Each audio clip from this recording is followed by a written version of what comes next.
Mereka sampaikan di pos 3 di Pangguyangan Badak. Tiba-tiba si Asep ini sebagai leader di depan menghentikan langkahnya. Dia memandang ke arah 3 temannya. Kalian mencium sesuatu enggak? 3 temannya pun menjawab, iya, mencium. Apa menurut kalian? 3 temannya ini menjawab dengan serempak, darah. Karena penasaran, si Ais ini seperti melirik. Sudut bola matanya yang kanan itu seperti melirik. Astagfirullahaladzim, astagfirullahaladzim. Ais itu berucap seperti itu. Akhirnya Neng yang ada di depannya kan, ada apa Ais, ada apa? Yaho, itu ada perempuan di kanan.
Jadi cerita berawal dari 4 orang sahabat. Ada Asep, Maman, Ais, dan Eneng. Dan bisa dikatakan mereka berempat ini sahabatan sudah sangat lama ya.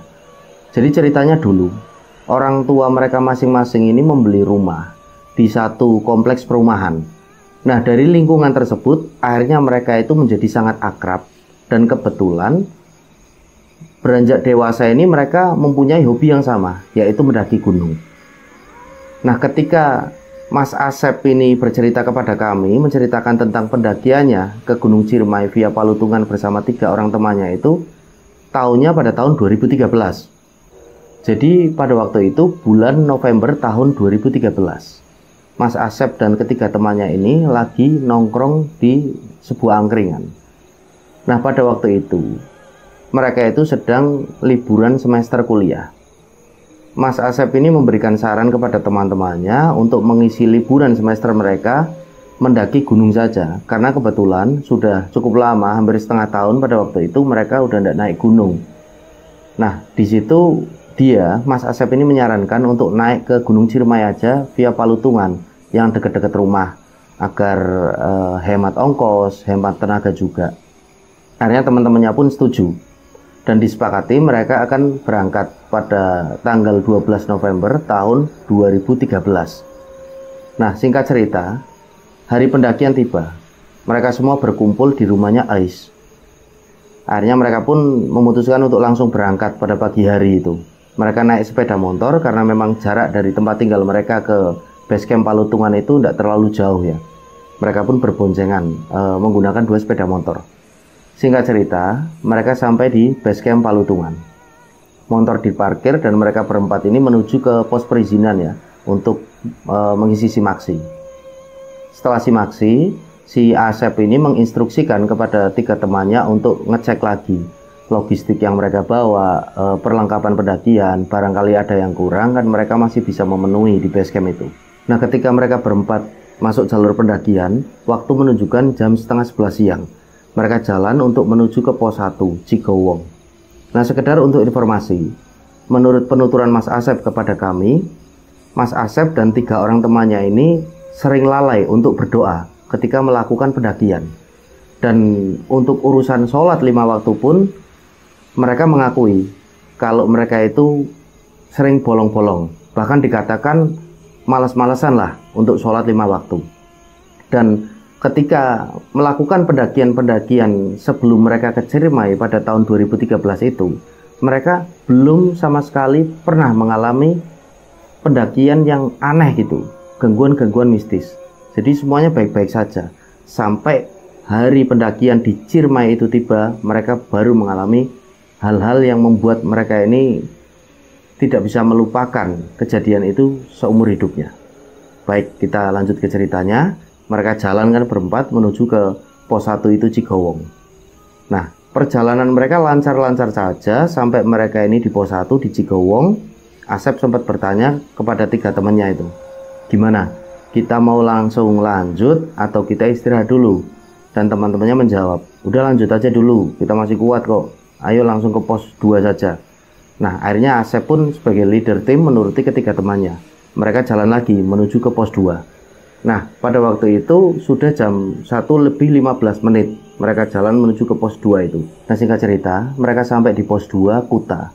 Asep menginstruksikan kepada 3 temannya untuk istirahat sejenak di pos tersebut. Nah, akhirnya Maman ini menggelar matras, mengeluarkan kompor portable. Nah, di situ mereka akan merebus air, menyeduh kopi, ngemil-ngemil makanan ringan sambil menikmati sore. Karena memang pendakian mereka ini kan tidak keburu waktu gitu. Masih mengisi liburan semester, jadi santai mereka itu perjalanannya. Nah, setelah dirasa cukup sekitaran 30 menit kan, mereka akhirnya melanjutkan perjalanan menuju ke pos 3 Pangguyangan Badak. Mereka pun jalan. Nah, sampai pada akhirnya mereka sampai di Pangguyangan Badak itu pos 3 sekitaran jam setengah 6 sore. Udah surup, masuk waktu hampir ke maghrib.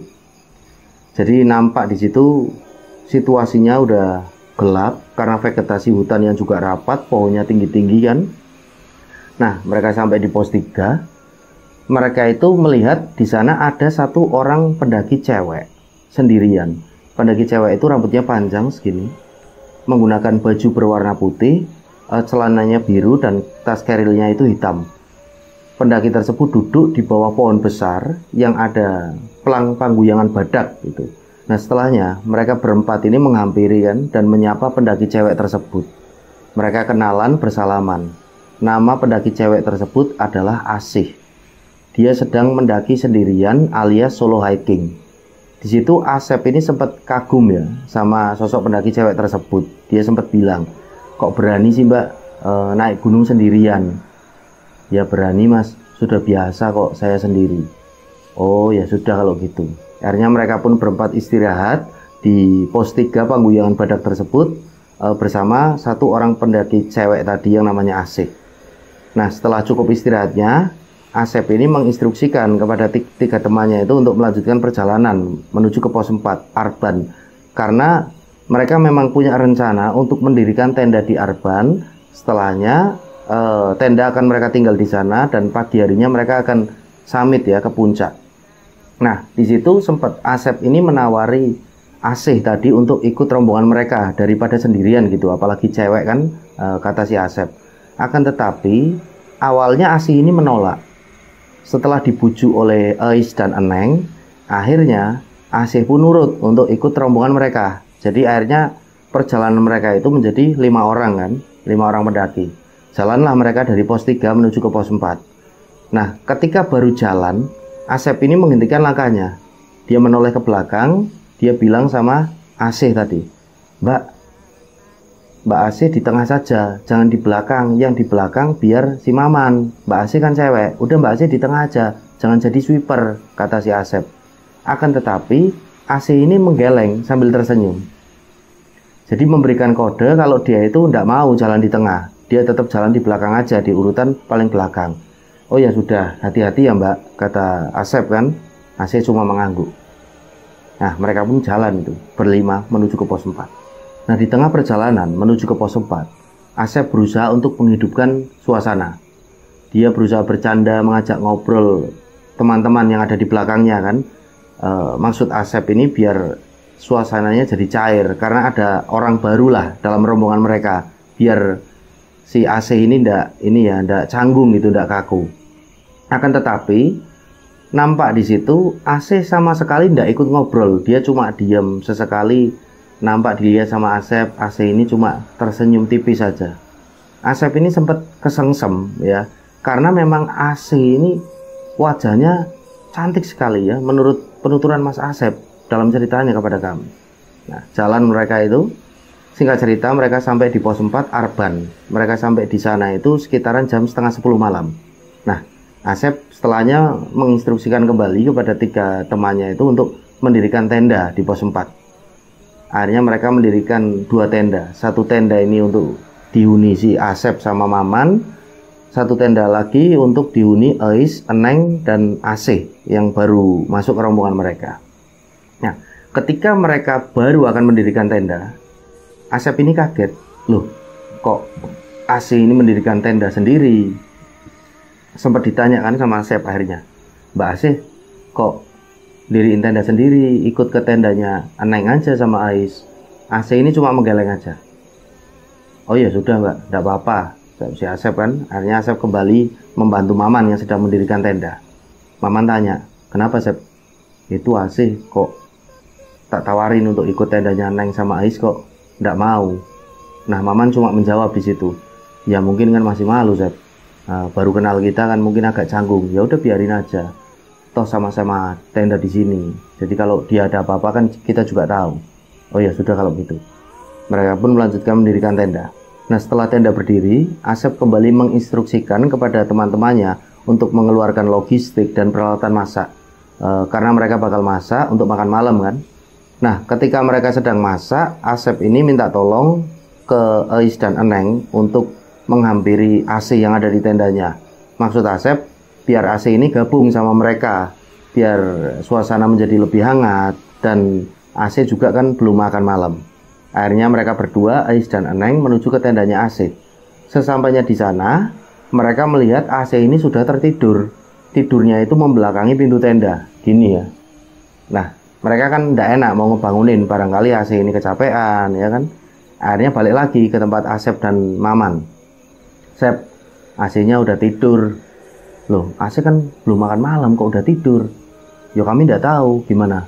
Mau dibangunin apa biarin aja, barangkali dia kecapean, kata si Eneng kan. Ya udah biarin aja lah, kata Asep. Yang penting kita makan dulu, nanti kita sisain buat Mbak Asih, barangkali dia nanti kebangun lapar kan udah ada makanan. Oh ya sudah kalau gitu. Akhirnya mereka makan kan gitu. Selesai makan sekitaran jam setengah 11 malam itu, akhirnya mereka memutuskan untuk tidur. Karena mereka berencana untuk jam 4 dini hari summit ke puncak. Jadi menghemat tenaga mereka. Mereka masuk ke tenda masing-masing. Nah, sebelum tidur, Ais ini sempat bertanya sama Eneng. Neng, kamu ngerasain ada yang aneh ndak sama Asih? Aneh? Aneh apa? Tadi, waktu pertama kita ketemu di pos 3 kan Pangguyangan Badak, kita kan salaman nih, berjabat tangan. Aku kok ngerasain ya, tangannya itu dingin banget. Dingin banget. Ya iyalah dingin, jawab Eneng kan. Kan kita lagi di gunung, tangan kamu aja dingin.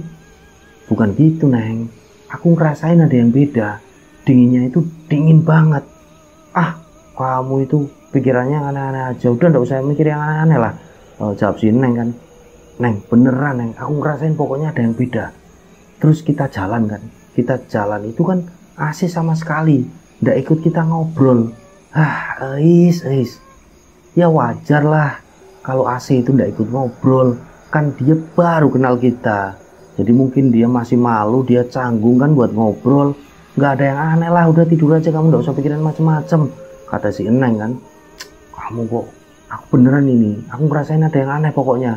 Udahlah, nggak mau mikirin aku udah capek, ngantuk, ayo tidur aja. Akhirnya Eneng mengajak si Ais ini tidur kan. Mereka pun masuk ke dalam sleeping bag. Mereka akhirnya tidur. Nah, singkat cerita, masuk jam 1 dini hari, Ais terbangun karena dia kebelet pengen buang air kecil. Niat awalnya itu dia membangunkan Eneng untuk menemaninya kencing. Akan tetapi dilihatnya Eneng ini tidur sambil ngorok. Kelihatan kalau Eneng ini capek banget. Akhirnya Ais mengurungkan niatnya untuk membangunkan dia kan. Ya wes lah, aku tak pipis sendiri aja. Ais pun memakai sandal, dia keluar tenda. Baru saja Ais ini keluar tenda, dia itu kaget. Astagfirullahaladzim. Dia melihat AC ini duduk di depan tendanya seperti ini, sambil menatap ke tanah gitu, ke bawah. Nah, Ais kan sontak kaget di situ. Lalu dia berusaha untuk menenangkan dirinya. Bernafas dia. Setelahnya dia menyapa AC. Mbak AC, Tak kirain siapa, kok belum tidur mbak? AC ini cuma menatap aja ke arah Ais sambil menggelengkan kepalanya. Oh ya sudah mbak kalau gitu, monggo mbak, saya mau pipis. AC cuma mengangguk. Jalanlah Ais sambil membatin ya. Jalan dia mencari tempat untuk dia kencing kan sambil membatin Ais ini. Tuh kan, ada yang aneh dari AC. Aneh nggak percaya sih, tadi tak bilangin. Ah yowes lah, jalan terus Ais cari tempat. Setelah dapat tempat dia kan kencing, duduk di situ tongkrongan. Nah ketika dia lagi kencing, tiba-tiba Ais ini mencium aroma yang sangat wangi. Diendus aroma tersebut. Aku kenal ini aroma ini apa ya? Ini aroma melati. Di situ Ais kan agak merinding ini bulu kuduknya kan. Tenan kan, beneran kan? Ada yang aneh ini dari AC. Ini dari AC pokoknya. Pokoknya terus berkecamuk seperti itu dalam batin Ais. Nah setelahnya Ais ini kan cepet-cepet menyelesaikan pipisnya itu kan kencingnya. Setelahnya dia jalan mau balik menuju ke tendanya. Tiba-tiba Ais itu mendengar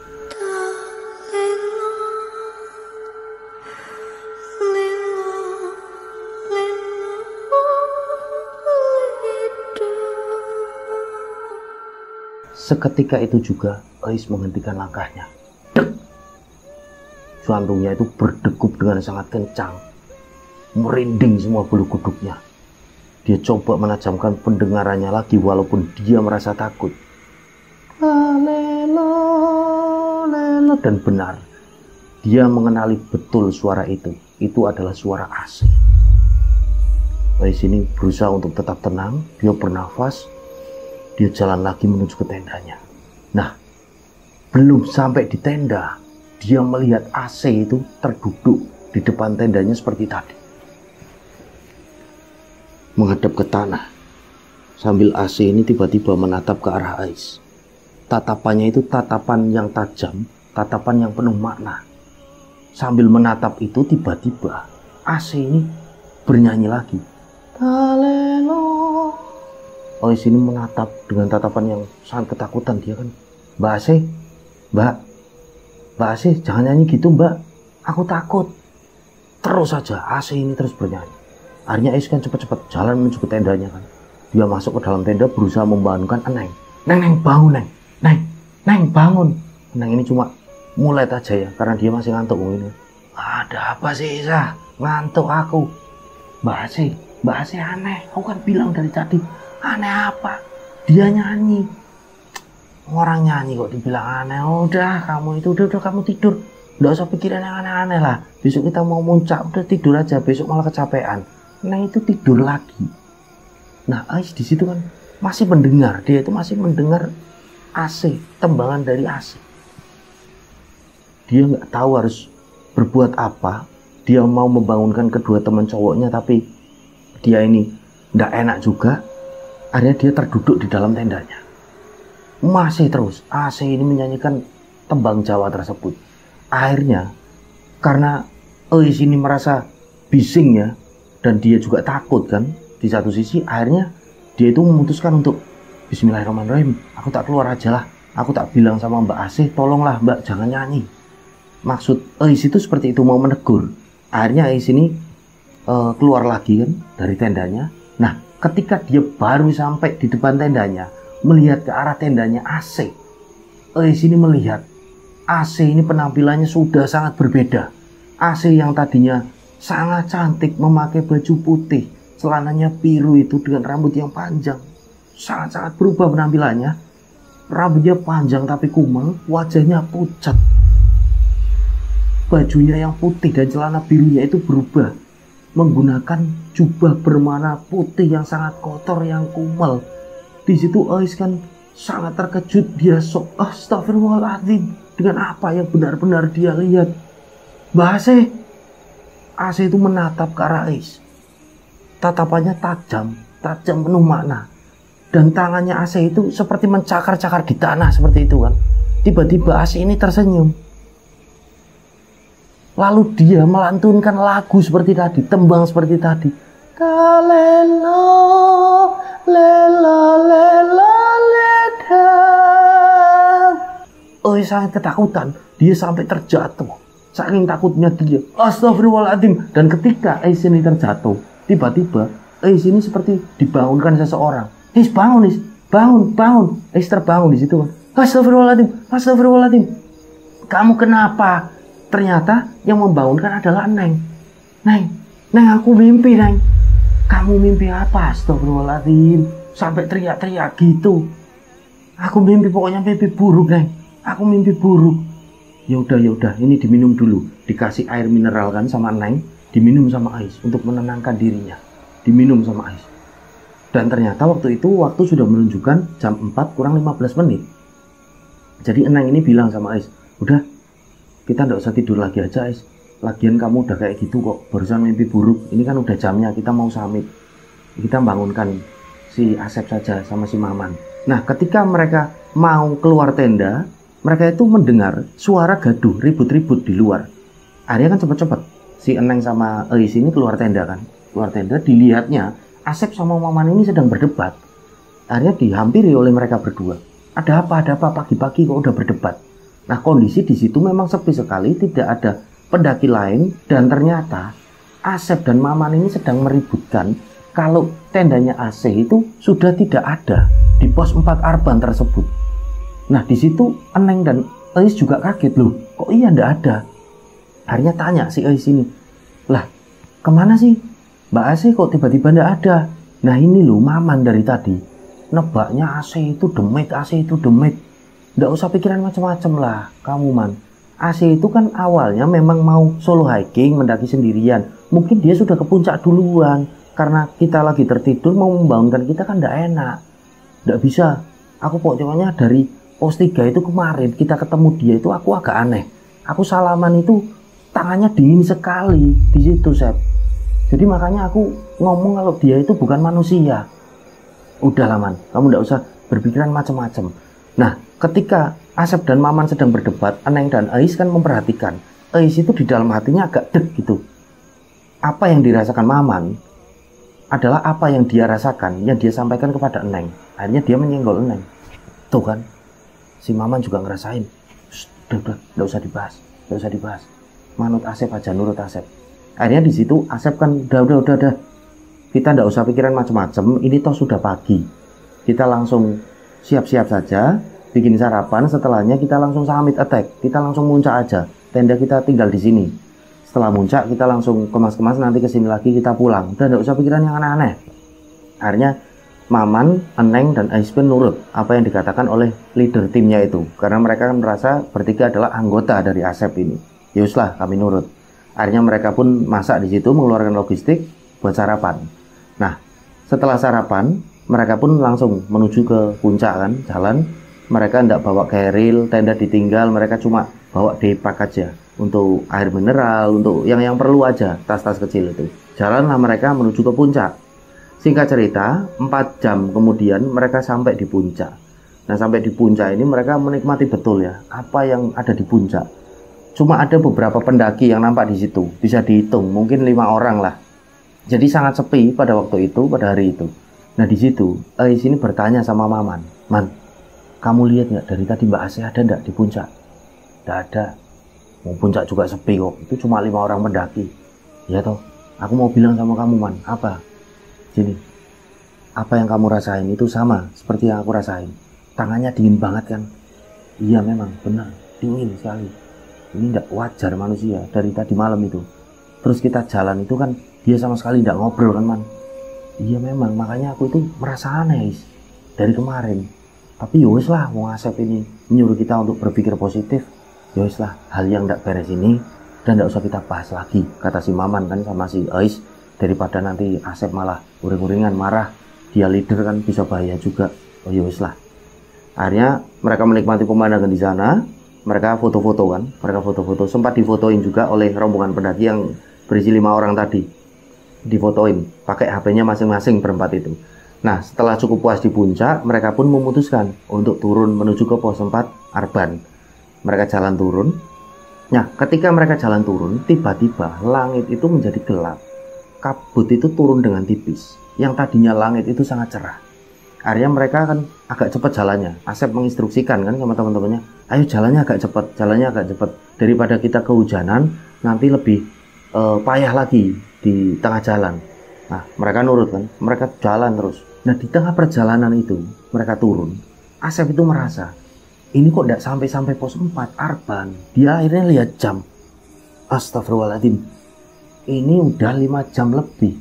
Harusnya estimasinya wong dari mereka jalan ke puncak dari Arban itu sampai puncak kan cuma 4 jam.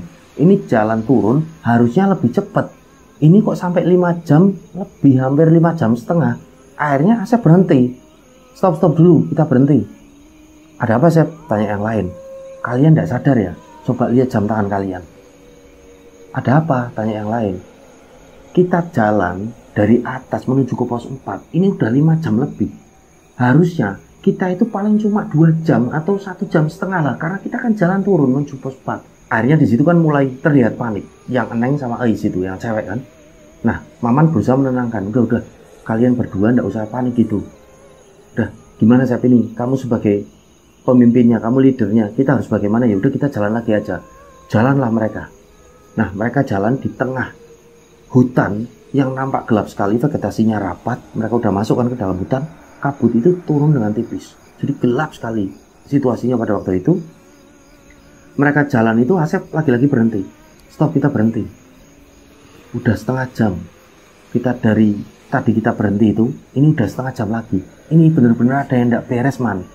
Akhirnya di situ Ois nampak menangis di situ.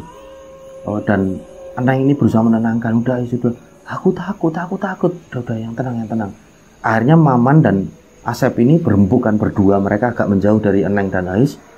Ini gimana menurutmu Man? Aku kasih masukan Man, kasih saran. Aku bingung ini, sebagai leadermu aku bingung. Ya udah gini aja, itu kan ada pohon yang agak besar. Ini slayerku dipakai untuk menandai pohon itu. Kalau kita memang tersesat, kita akan kembali lagi ke pohon itu. Ayo, gimana? Ya sudah kalau gitu. Akhirnya slayernya Maman yang berwarna merah itu ditalikan sama Asep di salah satu pohon yang ada di situ waktu mereka berhenti itu kan. Setelahnya Ais ditenangkan, disuruh minum air putih. Jalanlah lagi mereka dengan formasi yang sama. Asep masih di depan, di tengah itu cewek 2, di belakang sendiri ini Maman. Jalanlah mereka. Jalan mereka itu setengah jam, sampailah mereka lagi di pohon yang tadi ada slayer merahnya si Maman. Kaget si Asep. Aduh, Man, gimana Man? Tidak beres. Akhirnya mereka ini terduduk di situ lemes kan.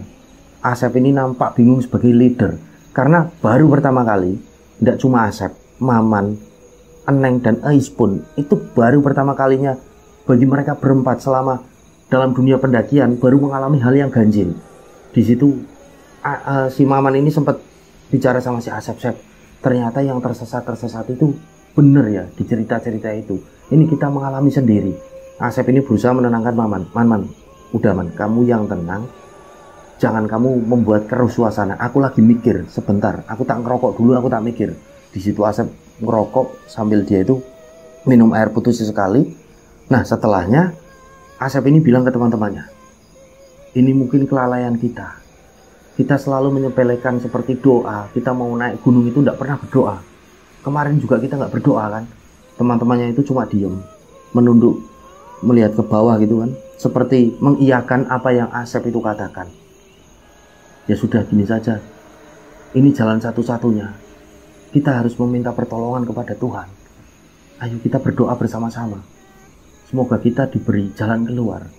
Akhirnya mereka pun sepakat di situ. Mereka berangkulan kan, berempat di tengah hutan yang gelap dan tidak tahu, mereka udah tidak peduli ini tuh jam berapa.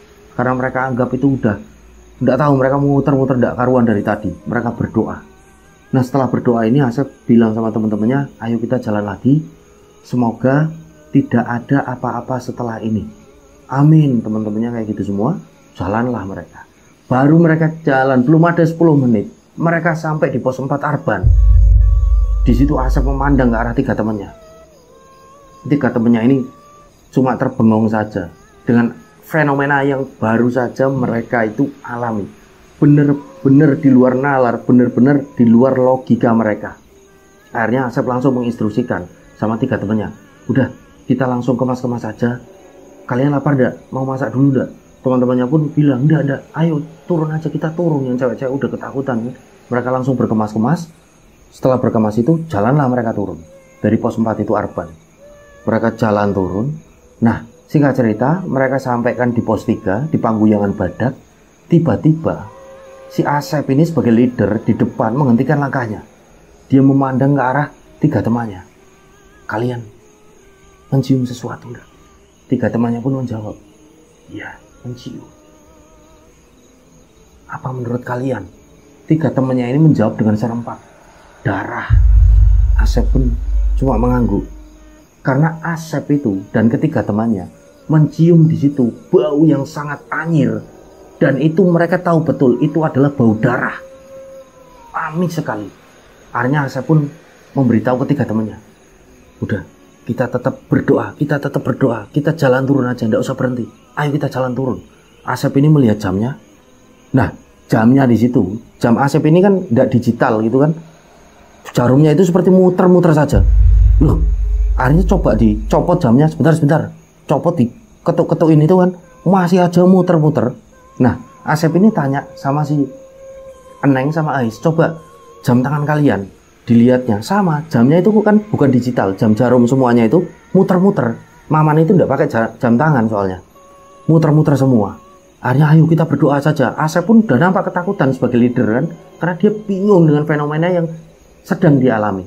Akhirnya jalan si Asep ini, ayo jalan agak cepat.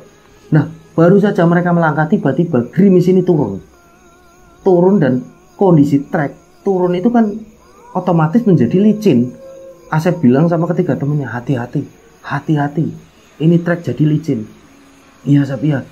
Terus berdoa dalam hati kalian, sebisanya ayo kita jalan turun. Jalanlah mereka turun. Nah, tidak tahu mereka itu sampai di lokasi mana. Pokoknya belum sampai di pos 2, belum sampai di Kuta.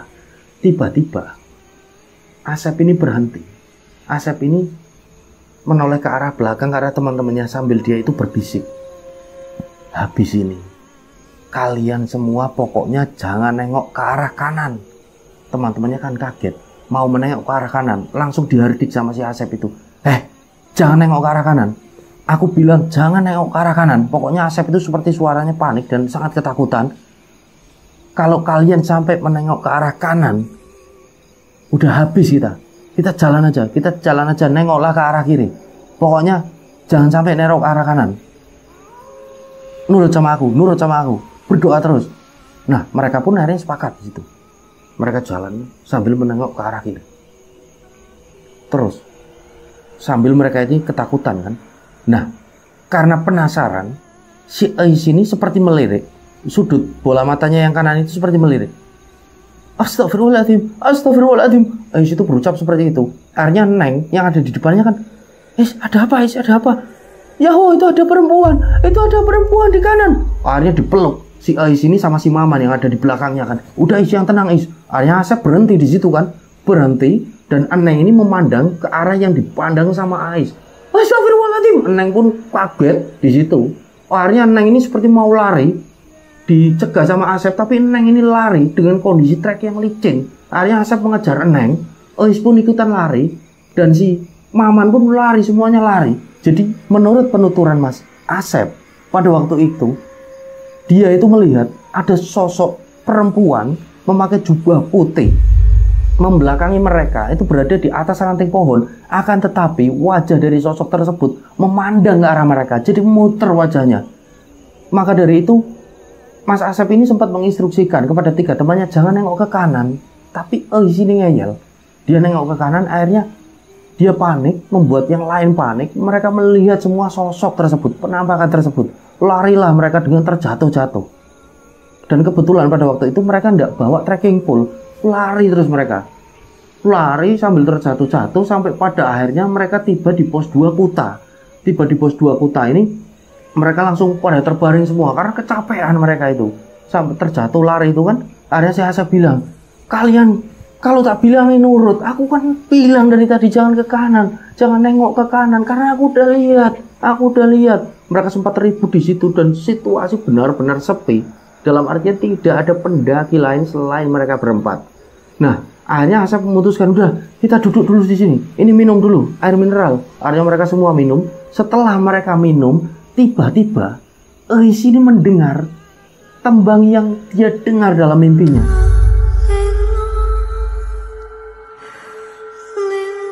Dan ketiga temannya di situ memandang, saling memandang. Mereka juga memandang ke arah Eis.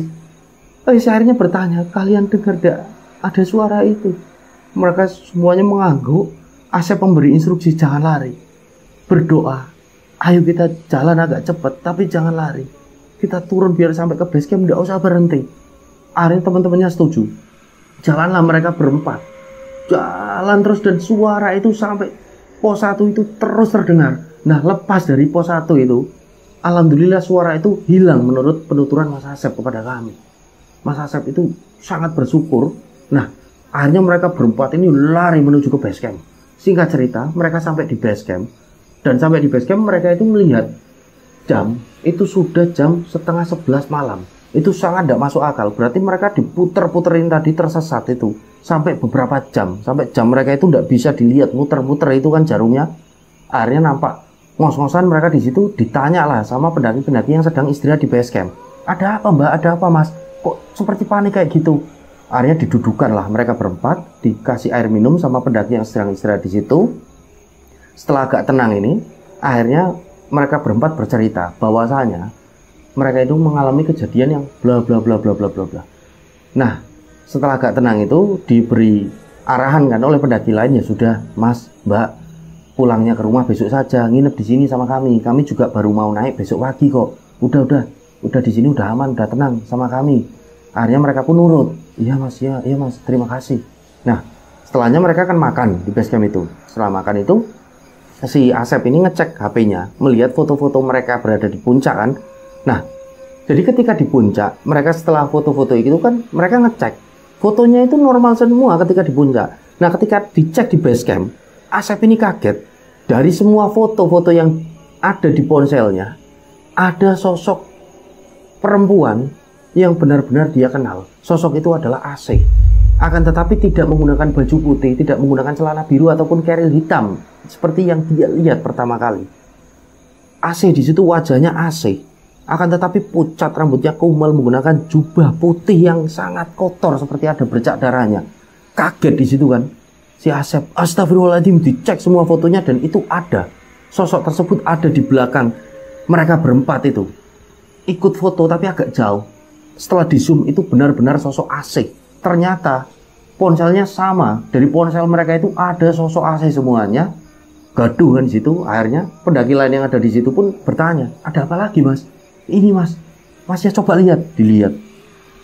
Astagfirullahaladzim, kok ada penampakan seperti ini? Akhirnya dicek semua HP di situ. Benar-benar semua pendaki yang ada di base camp itu melihat di situ ada sosok penampakan AC itu. Akhirnya kan karena gaduh, penjaga base camp ini keluar. Ini ada apa? Kok ribut-ribut? Udah pas dah istirahat aja, pada istirahat. Mas, ini mas, coba mas. Nah, akhirnya penjaga base camp itu menghampiri mereka kan. Dan ternyata penjaga base camp itu bernama Mas Iwan. Mas Iwan ini bertanya, coba, apa sih kok sampai ribut? Dilihatlah. Setelah dilihat ponsel dari keempat orang itu, si Asep, Maman, Eis sama si Eneng, Mas Iwan ini seperti manggut-manggut gitu. Saya kenal. Loh, Mas Iwan tahu ini penampakan ini? Iya, saya kenal. Bentar, kalian tunggu sini. Mas Iwan masuk lagi ke pos perizinan itu, ke kantornya. Dia keluar membawa seperti buku batik yang besar itu. Setelahnya ditaruh di situ. Mereka semua pendaki lain, keempat orang itu juga melihat kan ada buku batik itu. Tulisannya adalah daftar simaksi tahun 2003. Nah, dibuka itu. Dicarilah sama Mas Iwan itu, ini namanya ini. Dan ternyata yang namanya AC itu adalah Sumiasih nama lengkapnya. Jadi alamatnya itu dari Cirebon. Nah, mereka semua kan agak kaget di situ. Loh mas, kok tahunnya 2003? Ini pendaki tahun 2003. Mas Iwan menjelaskan kan, yang hilang sampai hari ini jasadnya tidak ketemu. Kaget mereka semua di situ. Terutama si Maman, Eis, Eneng, sama Asep kan. Astagfirullahaladzim. Jadi yang kami temui ini adalah arwahnya si AC mas? Tanya Asep kan. Bukan seperti itu. Ya. Di sini saya jelaskan ya. Jadi, yang fenomena yang kalian alami, kalian itu bertemu dengan sosok AC, kalian terus seperti disesatkan, pokoknya mengalami hal-hal aneh, mencium bau seperti darah, itu bahwasanya adalah tipu daya jin, itu jin jahil. Kalian pasti tidak berdoa mau naik gunung, atau kalian melakukan hal apa? Enggak mas, kami tidak melakukan hal-hal aneh mas. Kalian tidak berdoa ya? Kalian sholat enggak? Enggak mas, jawab Asep dan ketiga temannya kan. Nah maka dari itu, karena kalian tidak berdoa, kalian meninggalkan sholat, sedangkan kalian agamanya ini di daftar simaksi Islam semua, ya kalian diganggu oleh jin jahil. Jadi ini bukan AC. Orang yang sudah meninggal, itu yang meninggal, tidak mungkin orang yang sudah meninggal itu hidup lagi, apalagi arwahnya gentayangan. Itu tidak mungkin. Itu adalah perbuatan jin jahil yang menyerupai sosok Sumiasih. Tujuannya untuk apa? Untuk menggoda kalian, untuk menjadikan akidah kalian itu lemah, sehingga kalian itu percaya bahwasanya orang yang sudah meninggal itu bisa hidup lagi. Itulah tipu daya jin, itulah tipu daya jin jahil, jin kafir. Nah, akhirnya mereka akan manggut-manggut. Iya mas, jadi ini bukan AC mas. Bukan, kalian jangan sampai percaya. Nah, Mas Iwan pun menyarankan, ya sudah kalian berempat jangan pulang. Ya, di sini aja dulu, nanti saya panggilkan. Ada orang yang agak pintar di sini, biar kalian dinetralkan. Ini kalian auranya masih negatif, karena kalian baru mengalami kejadian seperti itu. Mereka pun nurut di situ. Nah, selang begitu lama, Mas Iwan ini memanggil salah satu temannya Mas Iwan yang memang bisa dalam hal spiritual gitulah. Nah, mereka pun berempat dinetralkan di situ.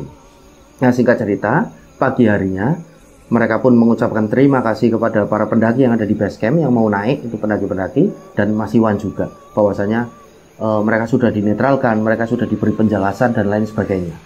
Nah, Mas Iwan di situ cuma berpesan, ya sudah, pokoknya kalian, ini pesan saya, kalau mau naik gunung, ya dipersiapkan segalanya, dari mulai fisik, perlengkapan, dan jangan lupa untuk berdoa ketika mau naik gunung, dan jangan pernah tinggalkan sholat, kecuali yang wanita yang sedang haid, itu kan tidak boleh sholat, ya tidak apa-apa, yang penting berdoa. Pokoknya jangan sampai lupakan sholat, jangan sampai lalai untuk berdoa. Mereka pun manggut, mengucapkan terima kasih, dan pulanglah mereka menggunakan sepeda motor menuju ke Cirebon. Jadi dalam ceritanya Mas Asep ini yang dikirimkan kepada kami, kita semua bisa mengambil suatu hikmah. Jadi ketika dimanapun berada, khususnya ini dalam pendakian, jangan lalai untuk berdoa. Jangan pernah tinggalkan sholat 5 waktu, karena itu adalah benteng paling kuat dari kita, terhindar dari godaan jin jahil, godaan setan yang terkutuk. Semoga kita semua selalu terhindar dari godaan-godaan setan yang terkutuk. Baik, kira-kira seperti itulah yang bisa kami sampaikan. Mohon maaf apabila banyak salah kata yang saya sampaikan. Dan buat rencang-rencang semua yang punya cerita mistis pendakian ataupun kisah horor yang lain, bisa ya kirim-kirim ke email kami yang sudah kami tuliskan lengkap di deskripsi. Baik, kira-kira seperti itu. Saya Sukma Arga pamit undur diri, sampai berjumpa pada cerita-cerita selanjutnya. Wassalamualaikum warahmatullahi wabarakatuh. Salam lestari, salam rimba.